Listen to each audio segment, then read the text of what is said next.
Crônicas do Amanhecer. Por Feijão. Centro Espírita Allan Kardec de Balneário Gaivota,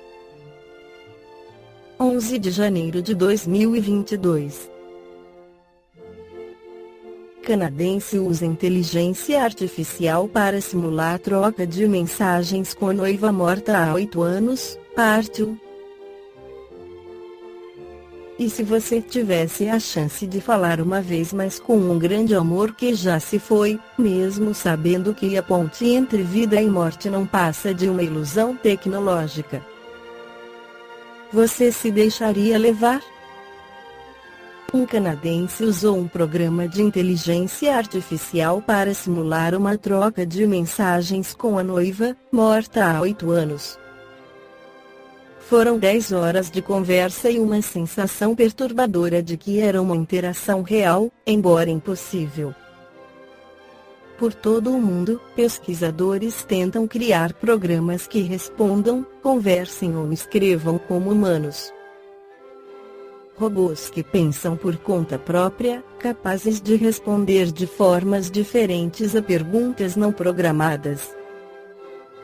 Para que isso aconteça, os pesquisadores carregam os programas com quantidades gigantescas de informação. Quanto mais informações são inseridas no sistema, mais esperto para responder o robô fica. Ele consegue entender o que você está falando ou perguntando, faz comparações com o conhecimento que tem e, usando toda essa informação, vai respondendo de uma maneira lógica e precisa. Vários projetos e sites já utilizam esse sistema. Um deles é o Projeto Dezembro, desenvolvido pelo programador americano Jason Horer, que quis ir além e criou personagens robôs com características pré-definidas com quem você poderia bater um papo online, mas também deu a chance de qualquer pessoa personalizar o seu robô, seja ele um personagem de filmes, livros ou até mesmo alguém real, como foi o caso do canadense Joshua. Assim que soube da história de Joshua simulando conversas com a noiva que morreu, a empresa OpenAI, que criou essa inteligência artificial, decidiu rever o seu uso e também pediu a Jason para limitar a capacidade de interação do projeto.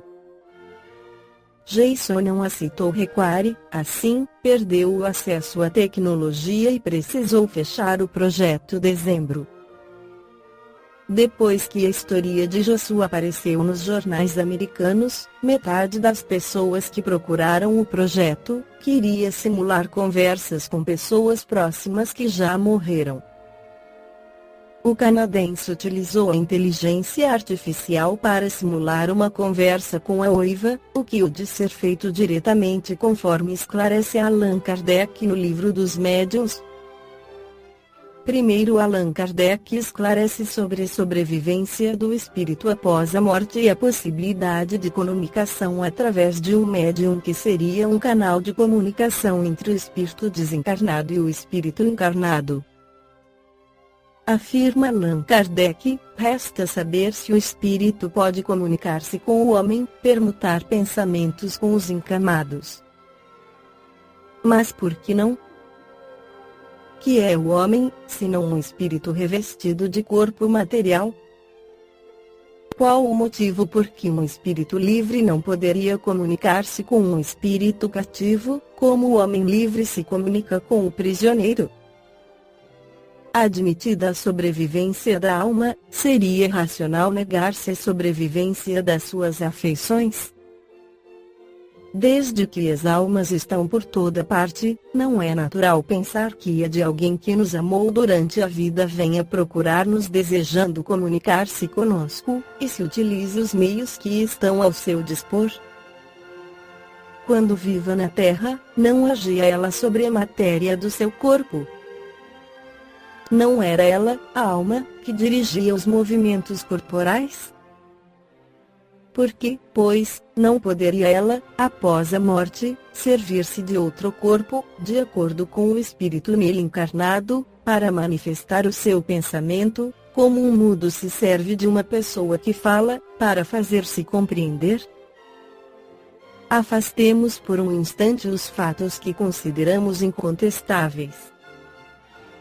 Admitamos a comunicação como simples hipótese. Solicitamos aos incrédulos que nos provem, através de razões decisivas, que ela é impossível. Não basta a simples negação, pois seu arbítrio pessoal não é lei. Colocamo-nos no seu próprio terreno, aceitando a apreciação dos fatos espíritas através das leis materiais.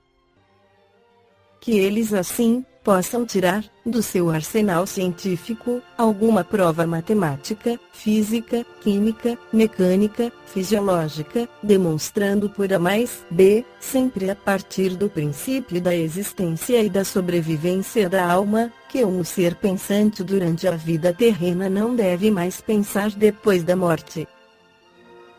2. Se ele pensa, não deve mais pensar nos que amou. 3. Se pensa nos que amou, não deve querer comunicar-se com eles. 4. Se pode estar em toda parte, não pode estar ao nosso lado. 5. Se está ao nosso lado, não pode comunicar-se conosco. 6. Por meio do seu corpo fluídico, não pode agir sobre a matéria inerte. 7. Se pode agir sobre a matéria inerte, não pode agir sobre um ser vivo. 8. Se pode agir sobre um ser vivo, não pode dirigir-lhe a mão para fazê-lo escrever. 9. Podendo fazê-lo escrever, não pode responder-lhe as perguntas nem transmitir-lhe pensamento. No capítulo seguinte, Allan Kardec faz um resumo de seu estudo sobre a mediunidade. Todos os fenômenos espíritas têm como princípio a existência da alma, sua sobrevivência à morte do corpo e suas manifestações. 2. Decorrendo de uma lei da natureza, esses fenômenos nada têm de maravilhoso nem de sobrenatural, no sentido vulgar dessas palavras. 3. Muitos fatos são considerados sobrenaturais porque a sua causa não é conhecida. Ao lhe determinar a causa, o Espiritismo os devolve ao domínio dos fenômenos naturais. 4. Entre os fatos qualificados de sobrenaturais, o Espiritismo demonstra a impossibilidade de muitos e os coloca entre as crenças supersticiosas. 5. Embora o Espiritismo reconheça um fundo de verdade em muitas crenças populares, ele não aceita absolutamente que todas as histórias fantásticas criadas pela imaginação sejam da mesma natureza. 6. Julgar o Espiritismo pelos fatos que ele não admite é dar prova de ignorância e desvalorizar por completo a própria opinião. 7. A explicação dos fatos admitidos pelo Espiritismo, de suas causas e suas consequências morais, constitui toda uma ciência e toda uma filosofia que exigem estudo sério, perseverante e aprofundado. 8. O Espiritismo só pode considerar como crítico sério aquele que tudo viu e estudou, em tudo se aprofundando com paciência e a perseverança de um observador consciencioso, que tenha tanto conhecimento do assunto como adepto mais esclarecido, que não haja, portanto, adquirido seus conhecimentos nas ficções literárias da ciência, ao qual não se possa opor nenhum fato por ele desconhecido, nenhum argumento que ele não tenha meditado e que não tenha refutado apenas por meio da negação, mas por outros argumentos mais decisivos, aquele enfim, que pudesse apontar uma causa mais lógica para os fatos averiguados. Esse crítico ainda está para parece. Balneário Gaivota, 11 de janeiro de 2022. Por Feijão. Centro Espírita Allan Kardec de Balneário Gaivota. Que a paz esteja com todos.